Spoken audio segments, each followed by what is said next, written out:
আমার সাথে চ্যানেলে আপনাদের সকলকে স্বাগত। আশা করি সকলে ভালো আছেন। আবার একটা নতুন খুব মজার ভিডিও নিয়ে আপনাদের সামনে হাজির হলাম। ভিডিওটি পুরোটা দেখবার অনুরোধ করছি এ কারণেই কেন কি আমরা গোয়াতে খুব মজা করেছি। আপনাদের সকলের সাথে সেটা শেয়ার করতে চাই। পুরো ভিডিওটা দেখলে আপনারাও সেই আনন্দ কিছুটা হলেও উপভোগ। এয়ারপোর্ট থেকে নেমে সুন্দর রাস্তা অতিক্রম করে এসে রিসর্টে পৌঁছালাম। এটা হচ্ছে সাউথ গোয়া। আমরা এবার গিয়ে সাউথ গোয়াতেই ছিলাম। রিসর্টের নাম হচ্ছে নানু রিসর্ট। খুব বড় সড়ো, খুব ভালো। সমস্ত ব্যবস্থাপনার কোনো কথা হবে না। যেতেই একটা ওয়েলকাম ড্রিঙ্ক পেলাম কোকামের, খুব সুন্দর, খুব ভালো লেগেছে আমার। সেটা ছিল মার্চের, এটা হচ্ছে মার্চের 1 তারিখ, 1 মার্চ আমরা গোয়ায় আজ পৌঁছালাম। রিসর্টটা এতটাই বড় যে এক জায়গা থেকে এক জায়গা গেলে পেছন ঘুরে দেখতে হয় তার সঙ্গী ঠিকঠাক আছে না তো, আবার কোনো এক টার্নে টার্ন হয়ে গেল, মানে হারিয়ে গেল নাকি। পিছনে চলতে আগে চলতে একবার করে পিছন ফিরে ফিরে নিজেদের সঙ্গী সাথীদের দেখে নিতে হয়। এতটাই বড় জায়গা। আর বিভিন্ন একা বেকা এলাকায় রিসর্টের সব রুমগুলো করা আছে। যাই হোক, সমস্ত রাস্তা অতিক্রম করে নিজেদের ঘরের সামনে পৌঁছালাম, যেটা আমাদের বুকিং ছিল আগে থেকে। আমরা গ্রাউন্ড ফ্লোরই নিয়েছিলাম, কারণ ফার্স্ট ফ্লোরে এটা দুটো করে story, first floor and ground floor and first floor. তো সিঁড়ি উঠতে হবে, যতটা সিঁড়ি না ওঠা যায়, সে কারণে গ্রাউন্ড ফ্লোরেই আমার মেয়ে জামাই বুক করেছিল।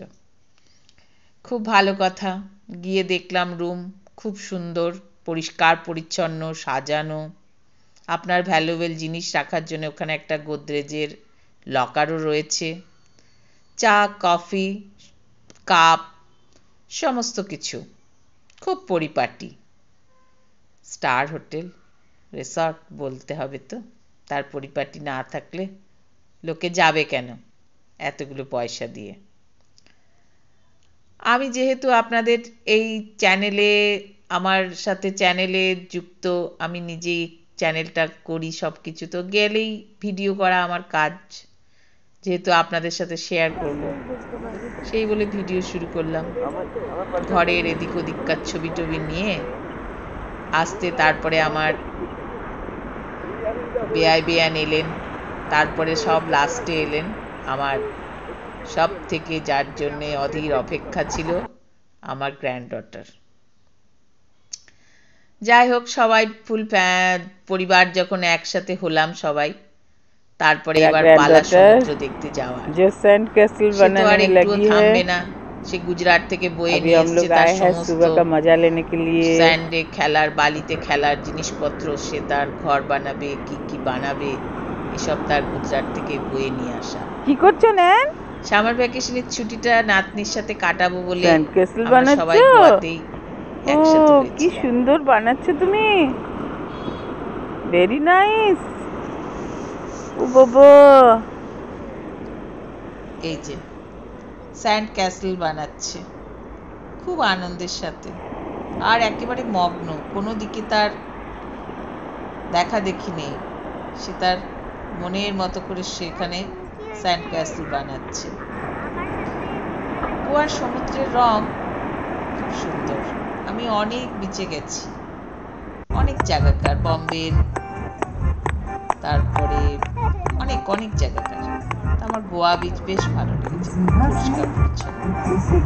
আর সব থেকে আনন্দের যেটা ব্যাপার হলো, সবাই যেন মনে হয় তার জীবনের ছোট হয়ে যাওয়ার বা আনন্দে মাতোয়ারা হয়ে যাওয়ার সেই রকম একটা পরিবেশ তৈরি করে ফেলে হয়তো গোয়ার ওয়েদার। এতদিন পর নাতনিকে পেয়ে আমরা তো সবাই খুব আপ্লুত, নাতনি, দাদা ঠাকুমা, আমরা, দাদু দিদা, সবাই। তো ওকে নিয়ে আমাদের খুব নাচ গান, তার সাথে গোয়া বিচের এই রাত্রিবেলাকার সিনারি সত্যি কি অপূর্ব, কি সুন্দরভাবে সাজানো। আমাদের তো মন কেড়ে নিয়েছে, আসতে তো ইচ্ছেই করছিল না। সারাটা রাত জুড়ে ওখানে চলে লাইভ মিউজিক, নাচ গান, সব নিজেরা নিজেরা বুকিং করা এরিয়া, সেখানে গিয়ে তাদের খাওয়া দাওয়া নাচ গান চলে। তো আমরাও অনেকদিন পরে নাতনিকে পেয়ে দাদু দিদা ঠাকুমা সবাই মিলে, দুই দাদু দুই দিদা ঠাকুমা সবাই মিলে নাতনিকে নিয়ে খুব নাচ গান করলাম, খুব আনন্দ উপভোগ করলাম। অনেক দিন পর যেন অনেকটা অক্সিজেন ভেতরে ভরে নিলাম। এই আনমোল আনন্দ আপনাদের সাথে একটু শেয়ার করে না নিলে কি হয়। তো যাই হোক, এবার নাইট গোয়া তো খুব নাম আছে, নাইট গোয়া সারা রাত নাকি গোয়াতে খুব ধুমধাম চলে। আমরা আবার সেখান থেকে খাওয়া দাওয়া করে একটু নাচ গানা করে বেরিয়ে পড়লাম নাইট গোয়া দেখার উদ্দেশ্যে। আমরা একটা কার ওখান থেকে নিয়েছিলাম, সেটা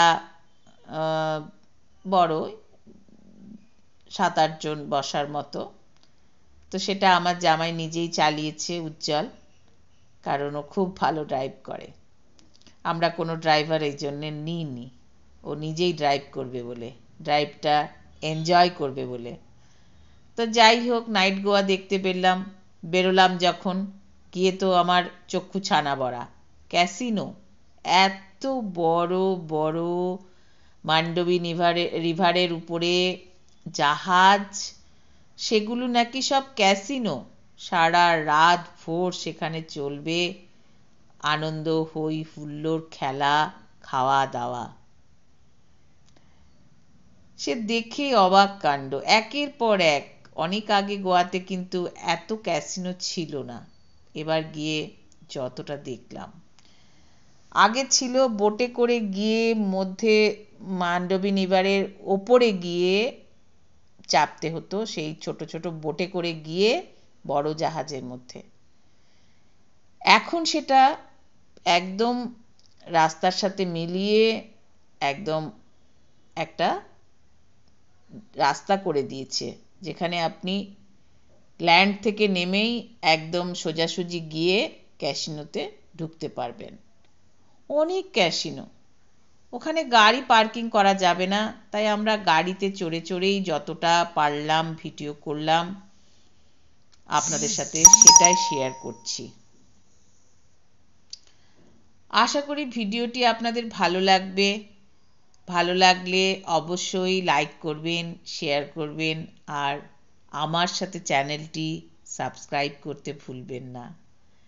আমি অনেক আগ্রহ নিয়ে যেখানেই যাই আমি ভিডিও বানাই, আর আপনাদের কাছে সকল ভিডিওতেই অনুরোধ করি যে আমার চ্যানেলটি আমার সাথে সাবস্ক্রাইব করবেন। একবার ঘুরে দেখবেন আমার চ্যানেলটি, খুব একটা খারাপ বলা যাবে না। আপনি যদি ঘুরে আসেন হয়তো বলবেন না। আমি ভিউয়ার্স খুবই কম পাই, তাতে আমার কোনো যদিও আফসোস নেই। এটা আমার মনের আনন্দ এবং আমার একটা সময় কাটানো বলতে পারেন, আপনাদের সাথে জুড়ে থাকার একটা আনন্দও বলতে পারেন। যেখানেই যাই এই ভিডিও করি, আর সেগুলোকে নিজেই এডিট করি যেমন পারি, হয়তো একটু পুয়ার এডিটিং, তবুও আমার পক্ষে যতটা সম্ভব হয় আমি ততটুকু করি। এইভাবেই আপনাদের কাছে পৌঁছে যায় ছোট ছোট ভিডিওর মাধ্যমে। এই যে একটা ক্যাসিনো দেখছেন, এটা অনেক বড় নামকরা ক্যাসিনো। এখানে একটা নামকরা বড় হোটেলও ছিল, সেই হোটেলটা এখন গিয়ে দেখলাম বন্ধ হয়ে গেছে। এই যে জলের উপরে যেটা দেখা যাচ্ছে জাহাজটি, এটি এইভাবেই আগে থাকতো ক্যাসিনো কয়েকটা। এখন দেখছি প্রচুর প্রচুর, একটু হাত দূরে দূরেই একটা করে জাহাজ দাঁড়িয়ে আছে, আর এইভাবে সেখানে চলছে। ভেতরে তার কিনা রূপ নাচ গান খাওয়া দাওয়া আমরা আর ভেতরে ঢুকিনি, কারণ কি অতটা এখনো আর পেরে উঠবো না। তো বাইরে থেকে ঘুরে ঘুরেই দেখলাম। কোনো সময় যদি আবার যাই ক্যাসিনোর ভেতরে অবশ্যই ভিডিও করব, যদি তারা ভিডিও করতে দেয়, আর আপনাদের সাথে সেটা শেয়ার করব। আশা করি ভিডিওটি আপনাদের ভালো লেগেছে। ভালো লাগলে আবারও একবার অনুরোধ করলাম, লাইক করবেন, শেয়ার করবেন, কমেন্ট করবেন, আর আমার সাথে চ্যানেলটি সাবস্ক্রাইব করতে ভুলবেন না। ভালো থাকবেন সবাই। আজ তাহলে আসি।